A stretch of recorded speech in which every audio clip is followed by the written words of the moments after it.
to become good at this, if you are not already good at this, is we're going to be discussing something called the greatest common factor. So I hope that you'll listen. I think I have a lot to add to whatever you might have learned about this in the past. I think I hopefully have some wisdom to share with you to get you really good at this, and you need to be really good at this to move forward here. So, greatest common factor.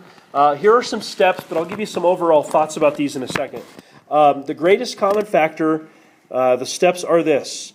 We are going to find the prime factors of each number, or each term. Find the prime factors. So we've done, you guys remember factor trees? Yeah. We're going to do some factor trees for each term. We'll identify the common prime factors, and the greatest common factor will be the product of all of those common prime factors. Okay, so I want to just give you like one. Guys, listen up, please. I want to give you one big concept here that I think will help you. That I think people get a misconception about. They see the word greatest, and when you see the word greatest, what do you think of? Big number, right? Here's the thing, though. Here's the thing, fellas. Pay attention, please. When you look at the example we're about to do here in a second, 36, 54, and 90. What I think sometimes people will think is the greatest common factor will be bigger than all of those. Because they see the word greatest, right? You can see why somebody would think that. The truth is, the greatest common factor will be no bigger than any of those. Okay? So the greatest common factor is the biggest number that goes into all of those numbers successfully. Okay? So if this number that we're thinking of, this GCF, if it's going to go into all of those numbers, doesn't it have to be no bigger? Certainly couldn't be bigger. It's either going to be smaller or equal to one of the numbers, right? But it could not possibly be bigger because then it wouldn't go into it evenly, right? So we're looking for the biggest number that will go into all three of those numbers evenly. Okay, so let me show you the process. You okay? No. Why not? Hunter. Okay, so do you guys need to separate? Because we could do that. No, you can. So you can either learn to get along better or you could separate. One of the two. Okay. So I'm going to give myself just a little bit more room here so Ellie can hear it too. So on Monday, this will be February 13th, I guess, right? We will do a notes check. So on Monday, when you come to class, I'll say, hey, everyone, let's go ahead and get your notes out. And I'll go around and I'll check to see who has their notes and who doesn't. And if you have them, you're going to get like a 10 out of 10 homework grade. And if you don't, you're going to get a 0 out of 10. And we'll keep doing those until we're 10s all the way across. How about that? So we Sound keep fair? Getting 10s out of 10s? No, once everybody has a 10 out of 10, we'll stop. No, like you said, we'll keep doing those. Until everyone has them. It says, find the greatest common factor of 36, 54, and 90. So to do this, what we need to do is we need to do a factor tree for each number. So here we go. Let's see if you can handle this factor tree. I'll let you guys supply answers. What numbers? 12 and 3.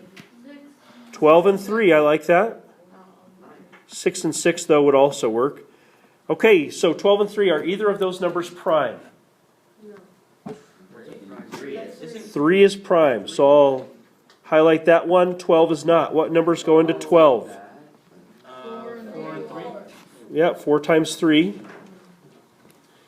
And once again, 3 is prime.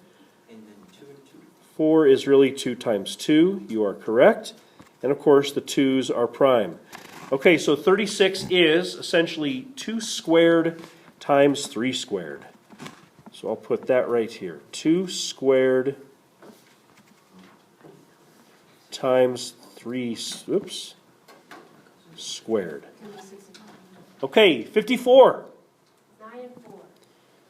Not quite. 9 and 6. 9 and 6, yep. So is 9 or 6 prime?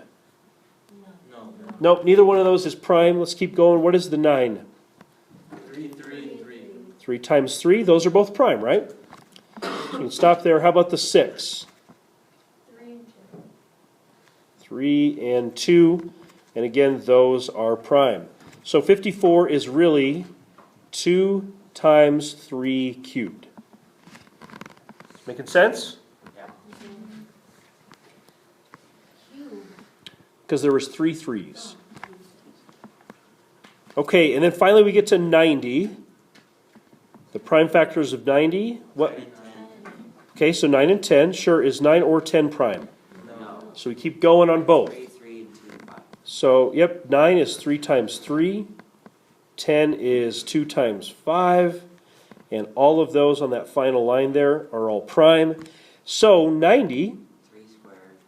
I'm going to go in order, but yeah, 2 times 3 squared times 5. You have to go in. You don't. I'm going to do that just so we can kind of compare. So I'm going to look at all three of these. We want the GCF of all three. So do all three of them have a 2 of some kind? Yes. They do. Okay, so let's highlight the 2s. This one has 2. Ooh, that's too much. Let's go with this. 2 squared, 2, and 2. Now listen, I'm going to ask you a very important question. I hope you understand the meaning of it. If not, we can talk about it. So they all have a 2, but they're, different numbers of 2s, right? What's in common amongst all three? 3. No, I'm only focusing on the number 2 right now. We'll deal with the 3 and the 5 and all that stuff later. Amongst the 2s, what's in common? 2. Just a single 2. No, just a single 2. You guys understand what in common means? Yes. It's really important. It's what we all share, right? In common, it's what we all share. So, for example, hey, listen. Do we all come from the exact same type of family in this room? No, we don't. We all have different family backgrounds, right? Whoa, let's not go there, okay? Do we all have the exact same families? No. No, we do not. Do we all have a need to eat food? No. Yes. Yeah. Please don't be silly right now. We all have a need to eat food, don't we? Yeah. So we have that in common. Do we all have the same type of car? No. No. That's uncommon. So that's not in common. But this would be, I think I know the answer to this. Do our families all have a car? Yes. Does anybody have a family who does not own a car? It's possible. If I could just get by riding my bike, I would, but I have a car. We all have cars. So that's in common, right? Do we all have a Toyota? No. That's not in common. So there might be some of us that have a Toyota, but if I say for all of us, it's probably not likely that we all have a Toyota, right? So my point being that for something to be in common, it needs to be the same. So for this first number, 36, there's 2 2s, right? Yes. For the middle number, there's 1 2. For the last number, there's 1 2. So what they have in common is they all have 1 2. That's true that the first one has an extra, but they all have 1 2. You with me on that?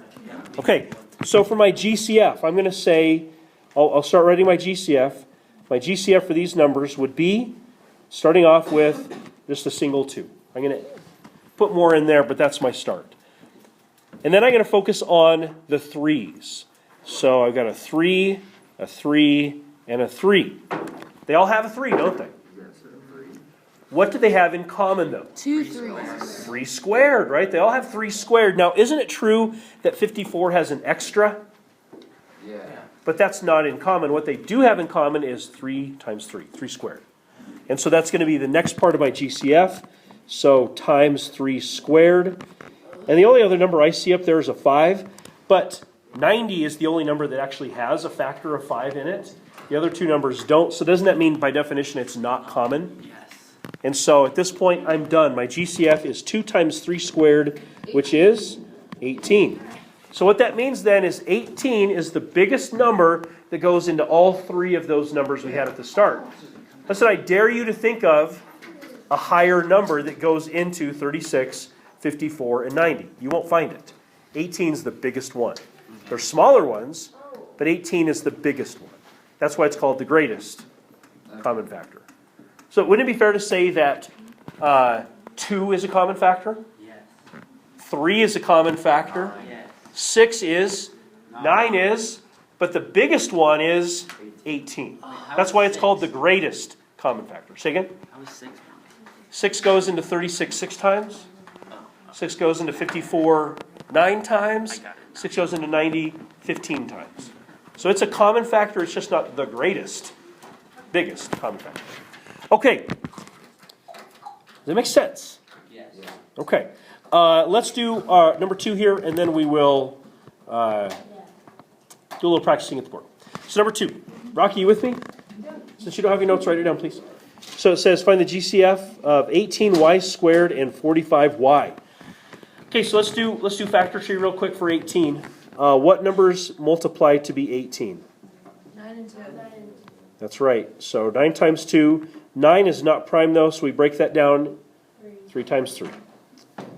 Okay, so 18 is 2 times 3 squared. I'm going to go ahead and throw the y squared in there. Check this out. I would say that 18y squared is 2 times 3 squared times y squared. Or you could say y times y, I guess, if you wanted to. Okay, and then 54y, or 45y, sorry. 45 is what times what? 9 and 5. And the 9 again can be broken down into 3 times 3. So this equals, 45 equals 3 squared times 5 times y. Okay, so now we're going to figure out the GCF based on that. Let's see here. The 2 is not even in common, is it? The other one doesn't even have a 2. I think you're right, Christiana. They don't share a 5, but they do share the 3 squared. They share a 3 squared, so GCF is going to be 3 squared. Do they have any y's in common? Yes. Just one y is in common, so times y would be correct. So this would be 9y for a GCF. Okay, what do you think? Can we handle it? All right. So let's head to the board.